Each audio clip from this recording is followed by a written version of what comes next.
আসসালামু আলাইকুম। আজকের টপিকটি আর্থকুয়েক নিয়ে।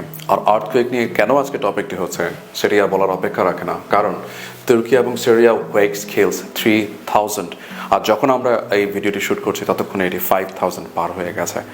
সো পরম করুণাময় অশেষ মেহেরবানি যে আমরা এখন পর্যন্ত সুস্থ আছি, আমরা সবাই ঠিকঠাক মতো আছি, এবং তার পাশাপাশি আমরা আমাদের সেই ভাইদের জন্য দোয়া করছি যারা এখন এত বড় একটি বিপর্যয়ের মধ্যে দিয়ে যাচ্ছে। তো চলুন শুরু করা যাক আজকের টপিকটি। আজকের এই টপিকটি শুরু করার সময় আমাদের বাংলাদেশে একজন ছাত্র ফয়সাল মাহমুদ নামে, যিনি সেই তুরস্কে ছিলেন, এবং তিনি তখন এটা এক্সপ্লেন করতে গিয়ে বলছিলেন পরিস্থিতি কেমন ছিল। সেটি পরিস্থিতি কেমন ছিল বলতে গিয়ে উনি বলেছিলেন হেল ওয়াজ ব্রেকিং লুজ। হেল ওয়াজ ব্রেকিং লুজ। এখন হেল ওয়াজ ব্রেকিং লুজ এটা একটা এক্সপ্রেশন, এবং এই হেল ওয়াজ ব্রেকিং লুজ মানে হচ্ছে কেমন ছিল পরিস্থিতি। হেল ব্রেকস লুজ এই এক্সপ্রেশনটা এভাবে লেখা যায়, আরেকভাবে লেখা যায় হচ্ছে অল হেল ব্রেকস লুজ। এভাবে মানে হচ্ছে যখন পরিস্থিতি তিনটি ক্ষেত্রে আপনি অল হেল ব্রেকস লুজ ইউজ করতে পারবেন। কোন কোন ক্ষেত্রে? প্রথম ক্ষেত্রে হচ্ছে যখন কেউ ফাইট করবে, চরম ফাইটিং চলছে, এক্সট্রিম লেভেলের ফাইটিং চলছে, তখন আপনি হেল ব্রেকস লুজ ইউজ করতে পারবেন। দ্বিতীয় হচ্ছে কোনো একটা ডিস্ট্রয় হয়েছে, কোনো কিছু ডিস্ট্রয় হয়েছে, আপনি তখন ইচ্ছে করলে হেল ব্রেকস লুজ ইউজ করতে পারবেন। আর যখন এক্সট্রিম লেভেলের নয়েজ হবে কোথাও, তখন আপনি ইচ্ছে করলে হেল ব্রেকস লুজ ইউজ করতে পারবেন। এই তিনটির ক্ষেত্রে এক্সট্রিম লেভেলের ফাইটিং, এক্সট্রিম লেভেলের ডিস্ট্রাকশন এবং এক্সট্রিম লেভেলের নয়েজ যদি হয়, তাহলে সেক্ষেত্রে আমরা হেল ব্রেকস লুজটা ব্যবহার করতে পারি। আর হেল ব্রেকস লুজ যেখানে হয়েছে, যেই ইস্যুসটা ছিল সেটা হয়েছে আর্থকুয়েক। আজকের টপিকটি অ্যাকচুয়ালি হচ্ছে আর্থকুয়েক অ্যাটালগ। আর্থকুয়েক কোত্থেকে এসেছে, কিভাবে হয়, এবং এর যে রকম প্রকার ভেদগুলো রয়েছে সেগুলো নিয়ে কথা বলবো আজকে, ওখানকার ভোকাবুলারিগুলো নিয়ে কথা বলার চেষ্টা করবো। চলুন শুরু করা যাক মেইন ভিডিও। আর্থকুয়েক অ্যাটালগ। প্রথমে যে প্রশ্নটি আমাদের মাথায় আসবে সেটা হচ্ছে আর্থকুয়েক জিনিসটি কি। আর্থকুয়েক হচ্ছে two blocks of the earth, যে আর্থ মানে হচ্ছে মাটি, suddenly slip past one another, একটি থেকে আরেকটি সরে যাবে। দুটো স্তর, মাটির দুটো স্তর, একটি স্তর থেকে আরেকটি সরে যাবে, তাকেই আমরা বলবো হচ্ছে আর্থকুয়েক। এবং এই আর্থকুয়েক হওয়ার জন্য মাটির স্তরগুলো যখন সরবে তখন এটাকে বলা হচ্ছে দ্য ফল্ট অথবা দ্য ফল্ট প্লেন। এখন এই ফল্ট প্লেনটা কি যদি আমরা চিত্রের মাধ্যমে দেখি তাহলে সেক্ষেত্রে ব্যাপারটা আমরা খুব সহজে বুঝতে পারবো। এই যে এই একটা স্তর, তার সঙ্গে আরেকটা স্তর সরে গেছে, এই যে সরে যাচ্ছে এটাকে বলা হচ্ছে ফল্ট প্লেন। এই জিনিসগুলোকে আমরা বলছি ফল্ট প্লেন। ফল্ট ট্র্যাস, যেখান থেকে আমরা ফল্ট শুরু হয়েছে, আর এই ফল্ট প্লেন হচ্ছে যেটা সরে যাচ্ছে, সেটাকে আমরা ফল্ট প্লেন বলছি। আর এই ফল্ট প্লেন বা ফল্ট লাইন যেটা আছে সেটা কি বাস্তবে আসলে কখনো হয়? জি, গুয়েতেমালার এই চিত্রটি আমাদেরকে ধারণা দিচ্ছে যে অ্যাকচুয়ালি এটা হয় কিনা। লক্ষ্য করে দেখুন, এই যে ফল্ট প্লেন এবং ফল্ট লাইন এটা, এবং ফল্ট প্লেন যেটা সরে গিয়েছে, সেই ফল্ট লাইনে আমাদের বুঝিয়ে দিচ্ছে যে ভূমি কিভাবে এখানে আমরা তার স্লিপ করেছে। এবং এই স্লিপ যখন করে তখন ভূমির একটি অংশ লেগে থাকার চেষ্টা করে, আরেকটি অংশ সরে যায়, আর তখনই ফ্রিকশন হয়। ফ্রিকশন হওয়ার পরে আলটিমেটলি আমাদের এই আর্থকুয়েকটি সৃষ্টি হয়। এবং আর্থকুয়েকের সৃষ্টি হওয়ার জন্য এই যে যেই জায়গাটা আর্থকুয়েকটা সৃষ্টি হচ্ছে, আমাদের যে ভূমির নিচে আর্থকুয়েকের সৃষ্টি হচ্ছে, এই সৃষ্টি হওয়া যে জায়গাটা সেটাকে আমরা বলি হচ্ছে ফোকাস পয়েন্ট। এটাকে বলি আমরা ফোকাস। এবং এই ফোকাস বললেও এটার অ্যাকচুয়াল যেই ওয়ার্ডিংয়ের মাধ্যমে আমরা বোঝার চেষ্টা করি আর্থকুয়েকটা, সেটাকে আমরা বলি হচ্ছে হাইপোসেন্টার। হাইপোসেন্টার হচ্ছে মাটির নিচে যেই ফল্ট লাইনের মধ্যে সরে যাওয়ার কারণে, যেখানে ফ্রিকশনের কারণে আর্থকুয়েকটা সৃষ্টি হয়, এটাকে বলে হচ্ছে হাইপোসেন্টার। মাটির নিচে, এখানে হাইপোসেন্টার মিনিংটা অ্যাকচুয়ালি আমরা বোঝার চেষ্টা করব। হাইপো মানে হচ্ছে আন্ডার, আন্ডার, আর সেন্টার মানে হচ্ছে সেন্টার, তো আমরা বুঝতেই পারছি কেন্দ্র। এবং এই হাইপোসেন্টার বলতে বোঝাচ্ছি সেটা হচ্ছে মাটির নিচে, আন্ডার দ্য সয়েল বা আন্ডার দ্য আর্থ, যেই সেন্টারের মধ্যে আর্থকুয়েকটা শুরু হয় সেটাকে আমরা বলি হাইপোসেন্টার। আর তার উপরে যেই সেন্টারটি রয়েছে এটাকে আমরা বলি হচ্ছে ইপি সেন্টার। এখানে অলরেডি লেখা আছে। এখন এই ইপি সেন্টারের নামটা কেন এভাবে রাখা হয়েছে? এই ইপি মানে হচ্ছে অন বা আপন। আমাদের ভোকাবুলারি যে কোর্সটি রয়েছে সেখানে আমরা এই অন, এই আপন নিয়ে, আমাদের এই ইপি নিয়ে আমরা কাজ করেছি। এই ইপি মানে হচ্ছে অন বা আপন। এই অন বা আপন মানে হচ্ছে যে সেন্টার, এই হাইপোসেন্টারের অন বা ডিরেক্টলি আপন যেই অংশটি থাকে, যে জায়গাটি থাকে, তাকে ইপি সেন্টার বলে। যেখানে আর্থকুয়েকটা যেখানে হয় তার ঠিক উপরে ভূমি যেই জায়গাটি সবচেয়ে বেশি ক্ষতিগ্রস্ত হয় তাকে বলে হচ্ছে ইপি সেন্টার। ইপি সেন্টারের নামটা কোত্থেকে এসেছে সেটাও বুঝে গেছি। অন বা আপন যে সেন্টার থাকে, ভূমির অন বা আপনে যে সেন্টার থাকে তাকে আমরা বলি ইপি সেন্টার। সো নামকরণটা আপনি খুব সহজে বুঝে গেছেন ইপি সেন্টারটা কোত্থেকে এসেছে। এবং এখন আমরা দেখব এই ইপি সেন্টার যেই সিরিয়াতে যেই আর্থকুয়েকটি হয়েছে সেই ক্ষেত্রে আমাদের এখানে এই ইপি সেন্টার এবং আমাদের হাইপো সেন্টারটা কি অবস্থায় ছিল। The epicentre of the 7.8 magnitude quake was 23 kilometers east of Nuradagai in Turkey's Gaziantep province at a depth of 24.1 kilometers. কতটুকু ডেপথে আছে? এই যে ভূমির নিচে 24.1 কিলোমিটার্স নিচে এর ফোকাসটা ছিল, মানে হচ্ছে হাইপোসেন্টারটি ছিল, এবং এটা ইপিসেন্টারটি ছিল হচ্ছে এই ইপিসেন্টার যেটা আছে ইপিসেন্টারের মধ্যে যেই ভূমিকম্পনটা অনুভূত হয়েছে সেটি ছিল হচ্ছে 7.8 ম্যাগনিটিউডে। এখন কথা হচ্ছে 7.8 ম্যাগনিটিউডে এই ইপিসেন্টারের ব্যাপারটা আমরা খুব সহজে বুঝে গেছি, এবং যেই আর্থকোয়েকটা হিট করেছে তুর্কিতে সেই আর্থকোয়েকটা ভূমি থেকে 24.1 কিলোমিটার নিচে ছিল, যেটাকে আমরা বলছিলাম। আর ইপিসেন্টারটা ছিল হচ্ছে 24.1 কিলোমিটার উপরে ডিরেক্টলি। সেটা কোথায় ছিল সেটাও বলে দিয়েছে তারা, যে ইপিসেন্টার ছিল হচ্ছে আমরা এই যে গাজিয়ানটেপ যে জায়গাটা ছিল সেই প্লেসটাতে ইপিসেন্টারটি ছিল। চলুন এবার দেখে আসি যে গাজিয়ানটেপ যে জায়গাটি ছিল সেই জায়গাটি আমাদের ডেইলি স্টার আমাদের কোথায় দেখিয়েছে। এই হচ্ছে তুর্কি সেরিয়া কোয়েক এবং এই হচ্ছে গাজিয়ানটেপ। গাজিয়ানটেপের এই হচ্ছে আমাদের এই ইপিসেন্টারটি, যে ইপিসেন্টারটি ছিল এটা, আর এই হচ্ছে ইপিসেন্টার লেখাও আছে ম্যাগনিটিউড 7.8 রিক্টার স্কেলে যে ভূমিকম্পটি হয়েছে সেটি আমরা এখানে দেখতে পাচ্ছি। এটা ছাড়া আরো কিছু ইনফরমেশন আমাদের জানা দরকার, যেটা হচ্ছে এটা আমরা অলরেডি দেখেছি ফল্ট লাইন, এটা হচ্ছে আমাদের জন্য হাইপোসেন্টার, এটা হচ্ছে আমাদের ইপিসেন্টার, এটা আমরা বুঝে গেছি। এবার আমরা একটু ফোর্স শেকস ব্যাপারটা একটু দেখার চেষ্টা করব। ফোর্স শকস কি?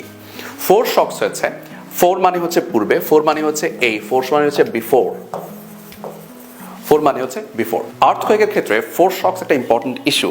যখন আর্থকোয়েকে মেইন শকসটা হয়, একটু দেখাচ্ছি আপনাদেরকে আমি, এটা হচ্ছে মেইন শক। মেইন শকটা হচ্ছে সর্বোচ্চ কম্পন অনুভূত হওয়ার আগে কিছু ছোট ছোট কম্পন থাকে, সেই কম্পনগুলোকে ফোর্স শকস বলে। আশা করি ব্যাপারটা বুঝতে পেরেছি। যখন রিক্টার স্কেলে 7.8 হয়েছে তার আগে কিছু ছোট ছোট কম্পন অনুভূত হয়েছে, সেগুলোকে ফোর্স শকস বলে। ফোর্স শকসটা সাধারণত দেখা যায় মূল কম্পনের বেশ কিছু আগে সময় থেকে হতে পারে। এই ফোর্স শকসগুলো সাধারণত দেখা যায় 5-6 মিনিটের মধ্যে ফোর্স শকসগুলো আমরা পেয়ে থাকি নর্মালি। মেইন শকটার পরে আমরা পাই আফটার শকস, এবং এই আফটার শকসটা বিশেষ করে মেইন শক হওয়ার পর মাঝে মাঝে এক সপ্তাহ এমনকি 1 মাস পর পর্যন্ত ফোর্স শকের পরে মেইন শকের পরে আমরা প্রায় 1 মাস পর্যন্ত আমরা এই আফটার শকগুলো পেতে পারি। এবং এই আফটার শকটা মূলত দেখা যায় যে 1 দিন 2 দিন 1 সপ্তাহ সাধারণত থাকে, কিন্তু এর পরও পর্যন্ত এটা কন্টিনিউ হতে পারে।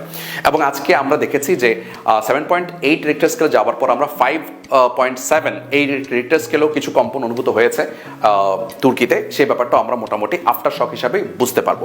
সেখানে একটা রিপোর্টও এখানে আছে, আমরা দেখতে পাবো।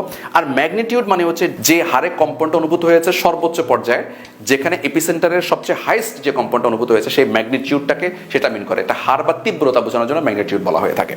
সো এই ম্যাগনিটিউডটা বোঝার জন্য আমরা ডেইলি অবজারভারের একটা রিপোর্ট আছে, লক্ষ্য করুন, 7.8 magnitude quake followed by dozens of aftershocks. এটা আশা করি এখন বুঝে গেছেন আপনারা। মানে কি, প্রায় আরো 12টার উপরেও আফটার শক ছিল যখন 7.8 ম্যাগনিটিউডের কোয়েকটা হয়েছে। তারপর আরো অনেকগুলো আমরা আফটার শকস পেয়েছি, প্রায় 12টার উপরে আমরা আফটার শকস পেয়েছি। সো এটা আমরা বুঝে গেছি অলরেডি যে আফটার শকস এবং আমাদের যে এপিসেন্টার হাইপোসেন্টার এগুলো জানাটা আমাদের জন্য জরুরি। কেন? কারণ এই রিপোর্টগুলো পড়ার জন্য আমাদের এই জিনিসগুলো জানতে হয়। আশা করছি জিনিসগুলো আমরা মোটামুটি জেনে গেছি। এবার আমি আপনাদেরকে বলবো, প্রায় একটা প্রশ্ন আমরা পাই, এটা আমার মাথাতেও ছিল, যে কিভাবে এপিসেন্টারটা বের করে। এপিসেন্টার বের করা খুব ইন্টারেস্টিং একটা সিস্টেম আছে, যে সিস্টেমটা আমরা বলি হচ্ছে ট্রায়াঙ্গুলেশন। ট্রায়াঙ্গুলেশন হচ্ছে 3টি আলাদা আলাদা পয়েন্ট থেকে একটি এপিসেন্টার নির্ধারণ করার প্রক্রিয়া। 3টি আলাদা আলাদা পয়েন্ট মানে কি, আমি খুব সহজ করে আপনাদেরকে বলি।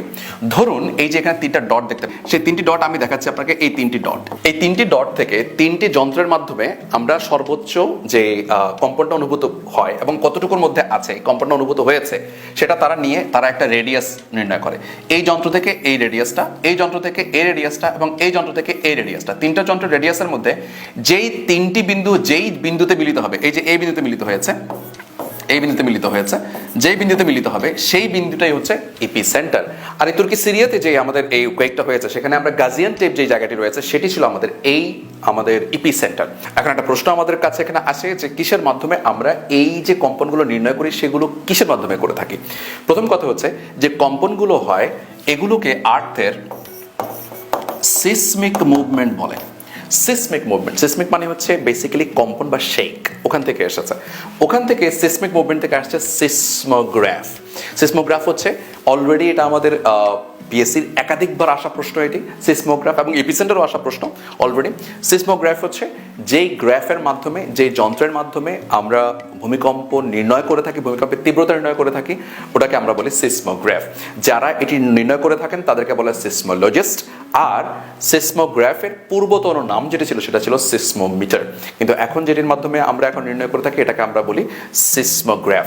আর এই যার মাধ্যমে, যেই মেথডের মাধ্যমে আমরা এটি নির্ণয় করে থাকি এটাকে বলে সিসমোলজি। তো আশা করছি এই পুরো ব্যাপারটা আমাদের কাছে ক্লিয়ার হয়ে গেছে, ভূমিকম্প সংক্রান্ত বেসিক নলেজ আমাদের মোটামুটি জানা হয়ে গেছে। এবার ডেইলি স্টারের যে ফ্রন্ট পেজে আজকে আমরা এই চিত্রটা পেয়েছিলাম এবং সেখানে এই ছবিটার পরে এএফপির একটা আলাদা ক্যাপশন ছিল। সেই ক্যাপশনটা যেটা ছিল সেটা আমরা একটু বড় করে দেখার চেষ্টা করবো। Let's go. Residents aided by heavy equipment, যে রেসিডেন্টরা আছেন, যারা এডেড হয়েছেন, সাহায্যপ্রাপ্ত হয়েছেন হেভি ইকুইপমেন্ট দ্বারা, সার্চিং ফর ভিকটিমস, ভিকটিমদের খুঁজে বের করার চেষ্টা করছেন, সার্ভাইভার্স এবং যারা সার্ভাইভ করছেন তাদেরকে বের করার চেষ্টা করছেন, amids the rubble of collapsed buildings. একটু পর্যন্তই আমরা করলাম, amid the rubbles of collapsed building. এই জায়গাটা একটু ফোকাস করুন, আপনারা লক্ষ্য করে দেখুন, amid the rubble of collapsed building. এখানে অ্যামিডস্ট শব্দ যেটি রয়েছে সেটি একটা গুরুত্বপূর্ণ শব্দ। এই অ্যামিডস এর মানে হচ্ছে ইন। আমরা এই অ্যামিডস ওয়ার্ডটা যে একটা প্রেপোজিশন এটা আমরা অনেকে জানি না, এবং মনে রাখতে হবে অ্যামিডস মানে হচ্ছে ইন, আর এই ইন মানে হচ্ছে অ্যামিডস মানে হচ্ছে এটি প্রেপোজিশন হিসাবে ব্যবহৃত হয়। এবং তার সঙ্গে আরেকটা নতুন শব্দ আপনারা মনে রাখবেন, উইদিন ভেরি ফিউ ডেজ এই শব্দটি কোনো না কোনো একটা কম্পিটিটিভ এক্সামে আসছে। সেটি হচ্ছে কি? সেটা হচ্ছে rubble, rubble of collapsed building. Rubble of collapsed building বলতে যেটা মিন করছে সেটি হচ্ছে ধ্বংসস্তূপ। কোলাপস বিল্ডিং এর যেই কনক্রিটের যে স্তূপটা রয়েছে, সেই ধ্বংসস্তূপকে রাবল বলে। আশা করি ব্যাপারটা বুঝতে পারছেন। এবং রাবলের ক্ষেত্রে একটা ইম্পর্টেন্ট ইস্যু হচ্ছে, রাবল যেই জিনিসটি রয়েছে এটার সঙ্গে এস বাই এস যুক্ত হয় না, কারণ হচ্ছে রাবল আনকাউন্টেবল নাউন। ধ্বংসস্তূপ অথবা যে ইট কনক্রিট, যে ভাঙাচোরা ইট কনক্রিট যেগুলো পড়ে থাকে সেগুলোকে রাবল বলে। সো আশা করছি এই কোলাপসড বিল্ডিং এর রাবল এটা মনে থাকলে আমরা সুন্দর করে এই শব্দটি, রাবল শব্দটি মনে রাখতে পারছি। এবং এরপর আমরা একটি ইম্পর্টেন্ট ইস্যু নিয়ে কথা বলবো। সেই ইম্পর্টেন্ট ইস্যুটা হচ্ছে আমাদের যেই আর্থকোয়েক সেফটি যে ইস্যুটি রয়েছে, সেই ইস্যুটির ক্ষেত্রে আমাদের কয়েকটি জায়গা আমরা একটু ফোকাস করার চেষ্টা করবো। কখনো আর্থকোয়েক হলে যে কাজটি আমরা করার চেষ্টা করবো সেটা হচ্ছে ডোন্ট প্যানিক। আমরা কখনো প্যানিক করার চেষ্টা করবো না। প্যানিক না করে আমাদের 3টি স্টেপে আমাদের আর্থকোয়েক ব্যাপারটাকে ফেস করতে হয়। সেটি হচ্ছে, প্রথম কথা হচ্ছে ড্রপ। প্রথমে আপনি ড্রপ করবেন, বসে পড়বেন। সেকেন্ড যেটি আপনি করবেন সেটি হচ্ছে টেক কাভার, কাভার নেবেন। মাথার উপর ঢেকে কোনো কিছু আছে এমন কিছু, যে কোনো বড় শক্ত কোনো খাটের নিচে, শক্ত কোনো টেবিলের নিচে আপনাকে প্রথমে ঢুকে যেতে হবে যখন আর্থকোয়েক শুরু হবে। যদি বের হয়ে যাওয়ার সম্ভাবনা থাকে তাহলে তো হলো, যদি না পারি তাহলে সেক্ষেত্রে এই জিনিসগুলো আমাদের মনে রাখতে হবে। প্রথমে ড্রপ, বসে পড়তে হবে।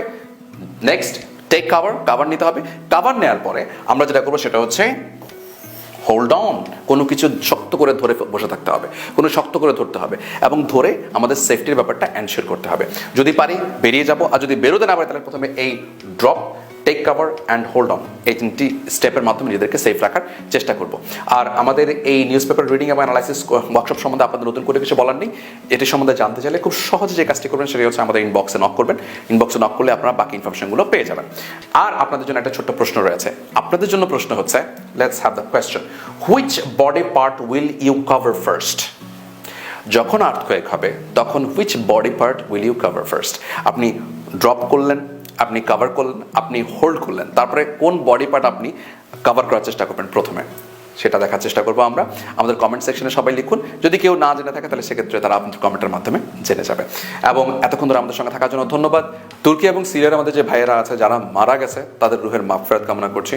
আর যারা এখন বেঁচে আছে তারা যেন এই শোক কাটিয়ে উঠতে পারে, সেই তৌফিক দান করুক আল্লাহ তাদেরকে। আর যারা এখন এই বিপর্যয়কে ফেস করছেন তাদেরকে আল্লাহ সেই শক্তি দিক, সেই হিম্মত দিক, যাতে করে তারা বিপর্যয় কাটিয়ে উঠতে পারে। আর আমাদেরকে আল্লাহ সেফ রাখুক, আমাদেরকে ন্যাচারাল ক্যালামিটিস যেগুলো আছে সেগুলো থেকে আল্লাহ রক্ষা করুন। আমিন। Stay connected, stay learned.